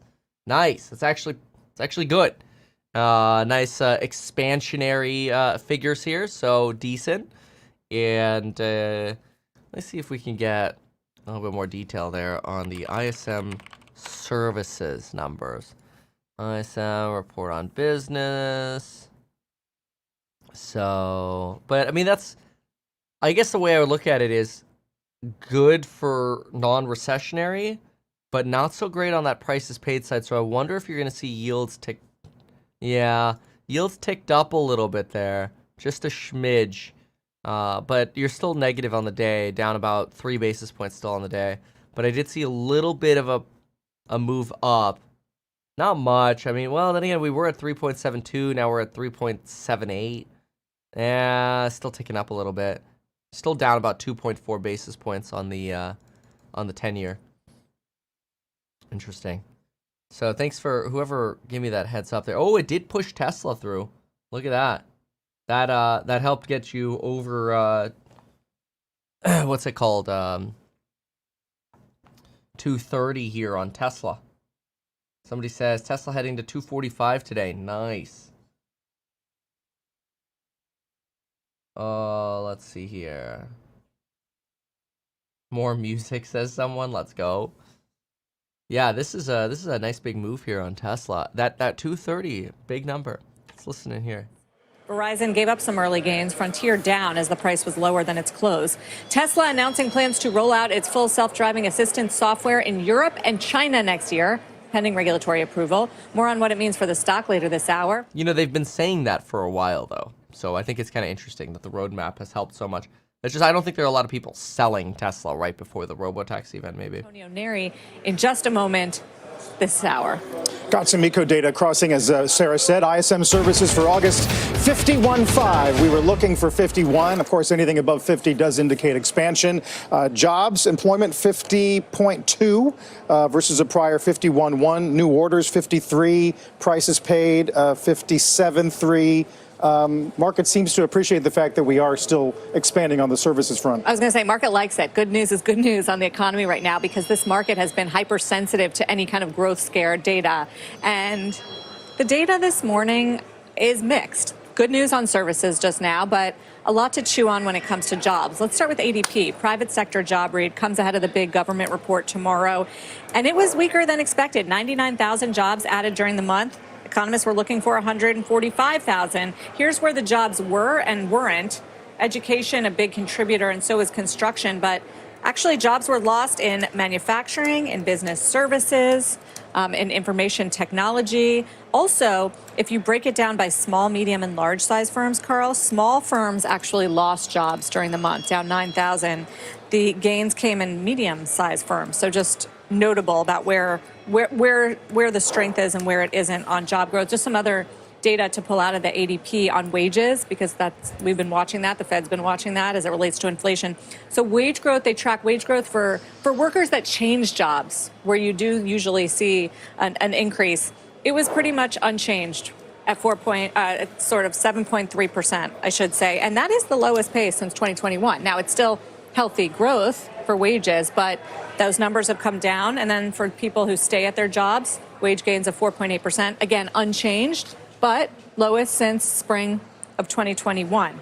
What do we make from all that data? Well, it doesn't have a great correlation with the government jobs data, but it adds to more evidence that labor market is cooling, there's less demand for workers, and in some cases, industries are not adding jobs, and they're certainly not doing it with the wage growth that they did it in the last few years. And then for the jobs that do exist, unit labor costs at 4/10, when you're looking for 8/10, the argument this morning is that is not indicative of any kind of second chapter of reflation or inflation rearing its ugly head. Right. It hasn't been much to be concerned about on that front for the Federal Reserve. But if those that are worrying we're going into recession, things are collapsing. First of all, services should shut that down a little bit this morning, but also jobless claims. I mean, there's not a lot of stress when it comes to Sarah, layoffs because we got another read. Jobless claims are not a leading indicator of recession. Please stop. No. I don't know where they get this crap from, but it seems to be like over and over again, people are convinced that seems to matter. Sarah. Right. Flat to declining, right? So what happened was now you have 9 districts out of the 12 that saw flat or declining growth. And that was an increase from 5 districts the prior report. So that means only 3 districts actually saw growth during the quarter. And there was this is an anecdotal read. I really recommend it if you want to know what's going on in the economy. We know Fed Chair Powell pays attention to it. He cited it many times. And it was not great. And I just pulled out some random regional quotes for you to give you a sense of flavor. Here's from the Minneapolis district. A northern Wisconsin retailer said that tourist numbers seemed strong, but they're spending money on need items, not want items. A Minnesota retailer reported that foot traffic is down and lots more lookers than buyers. Just thought that was good sort of color. And then in New York, I didn't do Broadway this time, but I did do visits to the Statue of Liberty, which is a proxy for international visitors. We're just about at pre-pandemic levels. However, a local tourism expert noted that international travel to NYC has been sluggish, even though they're still getting good room rates at hotels in New York City. The bottom line there is that... Ooh, Amazon's up like 3% right now. Quiet period next week, ahead of their meeting the following week, are going to read this. And it jives more with what we're hearing from corporate America, which is things are softening for the consumer. And it's also kind of a bearish tell ahead of jobs tomorrow because there wasn't a ton of sort of robust commentary around the hiring environment in some of these districts either. Right. You're not. How much credibility are we placing on ADP itself in terms of tomorrow? It hasn't been a good barometer. It hasn't been a benchmark. I think Beige Book, more interestingly, with some of the downbeat commentary around hiring, could be more of a tell on jobs. Yeah. I know some of the last-minute tweaks to estimates for non-farm payrolls are looking at typical August seasonality tends to introduce downside risk to the tune of maybe 30K, but a lot of the major firms say we've already incorporated that into our models. It's impossible to tell. Last month, we didn't think there was going to be a storm effect. There might have been a storm effect. So, the jobless number, and that's why it's almost a little ridiculous that a lot of people think that the Fed's first move of a 50 or 25 hinges on this one jobs report, because we know they get revised every time. And we just got a revision back for a year that was off by 800,000 jobs for the entire year. So it's not necessarily so precise. We get an overall picture of a labor market that's slowing, not going into necessarily recession, but it's time for the Fed to move. I think the judgment call will be whether they want to go big or go small to kick it off. That said, markets are holding steady today, at least ahead of the jobs number tomorrow. Our next guest warns of uncertainty ahead, says the outlook for next quarter could spell some trouble given some of these weakening tailwinds for stocks and some rising macro concerns. Joining us here at Post 9 this morning is Barclays head of U.S. equity strategy, Venu Krishna. It's great to have you, Venu. Welcome. Thanks for having me back. Sarah mentions some of the things in the micro and the macro, the revisions, PMI, some of the BLS numbers. Do you have a preference about the size of the cut if we get one? We think it's going to be a quarter point, and we think it's going to be 3 cuts. And the view I've held, at least, is that be careful what you wish for. More aggressive cuts certainly herald a bigger problem waiting. And so a scenario in which you see steady cuts but smaller cuts is far better for the economy and especially for the equity markets than big moves. And obviously those moves are not independent. They are driven by what's happening in the labor market and hence what's the impact on the economy. So I think it's an interesting environment we're in right now. How impressed have you been about equity's ability to outperform other macro tells like commodities and bonds? Is it about technology? And if so, is that at risk given some of the commentary lately? So I think I'll answer it in 2 parts. First is, interestingly, equity markets have been more right than most other risk assets and the treasury market over the last, call it, year and a half, right? And so credit goes to the equity markets in that respect. The second part, is it all about technology? Yeah, a good part thus far has been all about technology, and especially big tech, which is a group of only 6 stocks, the way we define it. So yes, but I think since Q1 of this year, we have seen early green shoots of some incremental improvement outside of big tech, which is a very healthy sign. But I think where the caution comes in is that the pace of improvement people have been expecting is, I think, a lot more than what is actually being delivered. So I think it's going to be a very steady and slow process. It'll probably go more into 25 than this year. But overall, listen, if you looked at the earnings season, for example, at the top of it, a lot of healthy signs, the best earnings growth you've seen in 2 years, positive operating leverage in which sales growth is less than earnings growth. So that's a very healthy sign. But there are red flags, right? So the numbers for 3Q have been cut quite sharply.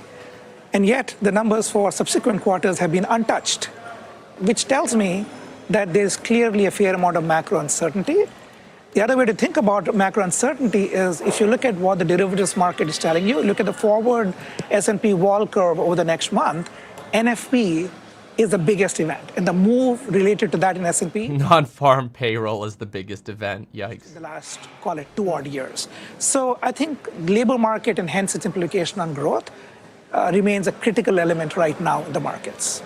What about tech? I mentioned NASDAQ being higher today for the first time in a while. It's still down almost 3% for the week. It really has set the tone for stocks lately, also as obviously the biggest sector and the swing factor for the S&P 500. Yeah. Is it a valuation reset? Do you think it's been done? Do you think we've washed out positionings, or do you see more of the pain for the group? I would say that valuations have corrected quite healthily, but I don't think we're out of the woods. So if you were to think about the sheer scale of it, big tech, which has been driving almost 25% of the earnings growth in S&P, their valuations had peaked at 34 times forward earnings. And then during the correction we saw in July, August, they dipped to about 27 times. The bottom has been 25 times in the 22 sell-off, right? So I think right now we're sitting at roughly 29 times. I am a little concerned because I think tech, what has happened is the torrid pace of earnings growth for big tech is clearly moderating, right? It's moderating at a healthy clip. So we saw 2 quarters of moderation. It's expected to have. It's interesting. After that sort of pump, I'm seeing the Qs rotate down a bit here. The Qs are coming down. Meta gave up. You had sort of this double top intraday here. An incredible rocket ship out of the open, but just gave up. And it's interesting. You've got, once you lose this sort of momentum, so you could get some big changes in option pricing quickly. But yeah, the Q's rotating down a little bit right here. Let's see, we're at 4 minutes of a downtrend now? More like 3. Trying to come up again already. We'll see what direction we go here. Tesla, looks like it kind of gave up there for a moment at 233. One of the things I personally find is oftentimes when you get these data releases, like you get a pump and then you get a drop after the data releases, sort of like a normalization. Had a lot of data this morning, so that could be what's going on over at the Qs as well. Amazon there for a moment was up over 3%. Pretty remarkable. So I did see, I think Space Mobile is getting hit today. Space Mobile.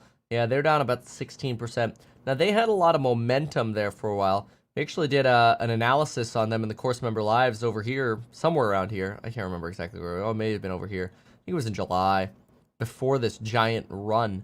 And so you're welcome to go see what we said in the Course Live. Hint, hint, it was good. And let's see what else we got here. IWM's basically flat today. So Russell 2000. Qs, to get a little bit of a post-data hangover is what I'm going to call it. Tesla, good breakout above 230. Don't know if it'll hold. We'll see. We've seen some of these fail before, so we'll see. It's tough because you have such a long way to go before the next line. I mean, I have a purple line over there at 247. Let's see, but that's a long way to go on FSD hype for today. So we'll see. Nvidia gave up 2%, right back to 108.08. Apple, not bad, 224, honestly. TLT had a little heart attack there after ISMs, and it's already kind of come back. It's just interesting seeing the volatility. Ubiquity went positive, but there's, again, like, no activity on that stock. IWM slipping a little more, and so are the Qs, but, you know, whatever. A little bit of slippage isn't abnormal. So, I think that does it for news. I think it's time to get more coffee. Oh, yes. Coffee time. Kevin, what will it take for you to admit we're not entering a recession this year? Well, I think I've been very clear about this, but apparently because you're asking the question, I haven't been. So I'm happy to explain. I would like to get through the volatility and hell that usually occurs before an election.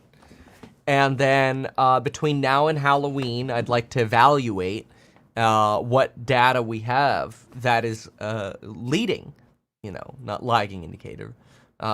Most of that will probably be Q3 earnings and Q4 forecast, which we'll get in October. So I'm really looking forward to those October earnings, and then of course whatever data we can get. So that's kind of what I'm looking for, and I think there'll be a good buy time right before the election. Like I still think there's, but that's the risk, is that a market correction, like you're so close potentially to a recession, that a little market correction just sort of like blows you over the edge. Yeah, who knows? But who knows? Who knows, my friends? Who knows? Who knows?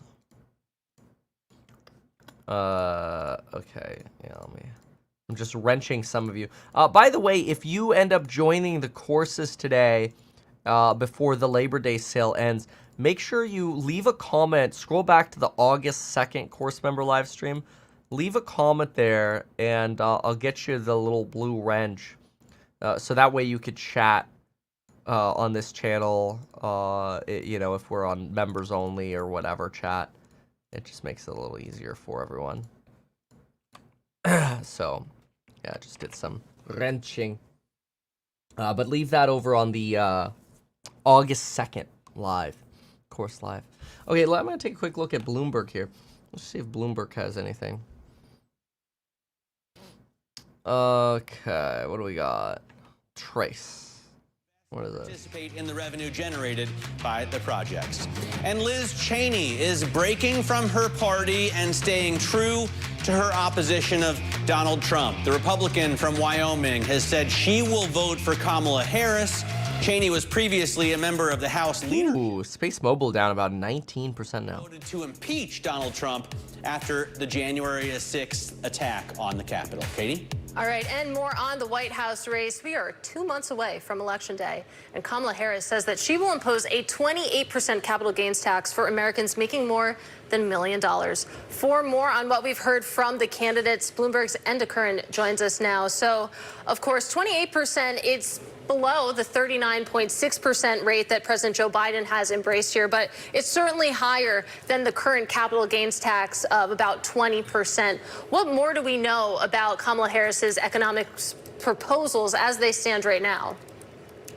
I guess, Katie, there are a couple of layers to it. On the one hand, as you mentioned, it's a higher rate than currently, but it speaks to the theme of economic fairness that the Harris campaign says they are pursuing, the idea that the wealthy and corporations pay a fairer share of tax. So there's that side of it, and the idea also that it distinguishes them from the Trump campaign, which is more about lower taxation for both for individuals and corporations. So there's trying to make a distinction there. And of course, as you mentioned, I'm a member of Meet Kevin, but I don't see it.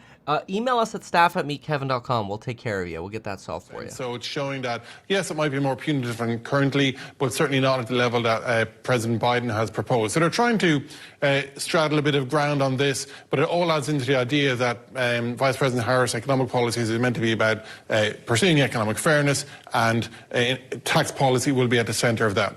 Am I right to assume that a Harris-Walz ticket will not extend the 2017 tax cuts package? Because that's supposed to sunset, as they say, in 2025. And although a lot of it was tax cuts, some of it raised taxes for people in high tax places like New York, New Jersey, and Connecticut because it put a deduction on this amount you could, it put a cap, I should say, on the amount you could deduct from your state and local taxes.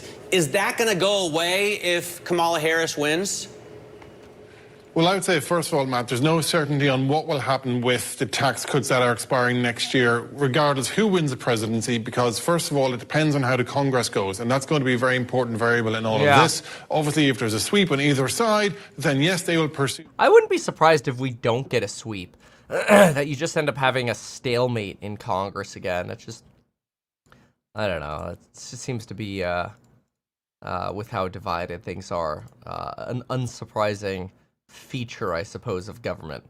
All right, you're divided, nothing will get done. Let us know when you have united. I feel like that's like George Washington. They are divided, they shall get nothing done. And then, you know, COVID hits. George Washington, we need to print $5 trillion. Well, are you united? Yes. Then you shall have $8 trillion. Great.